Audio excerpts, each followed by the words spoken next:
வினேஷ் போகட் 2024 நடந்த Olympic woman ரெஸ்லிங்ல semi-finals ஜெயிச்சவங்க தான் அந்த வினேஷ் போகட். இது வரைக்கும் யாராலையுமே தோக்கடிக்க முடியாத ஜப்பானை சார்ந்த ரெஸ்லர் யூஇ சுசாகியை ஜெயிச்சு ஃபைனல்ஸ் போனாங்க. ஆனா இப்ப இவங்களை ஒலிம்பிக்ல இருந்தே டிஸ்குவாலிஃபைட் பண்ணிட்டாங்க. அவங்களுடைய வெயிட் கேட்டகரி 50. ஆனா வினேஷ் போகட்டுடைய வெயிட் 50.100 கிராம் இருந்ததுனால அவங்களை டிஸ்குவாலிஃபைட் பண்ணிட்டாங்களாம்.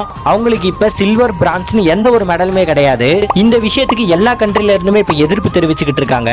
6 முறை வேர்ல்டு சாம்பியன், ஒலிம்பிக்லயும் கோல்டு மெடல் வாங்கின ஜேசன் ப்ரோஸ் தன்னுடைய எக்ஸ் தளத்துல கிவ் வினேஷ் சில்வர் மெடல்னு போட்டிருக்காரு.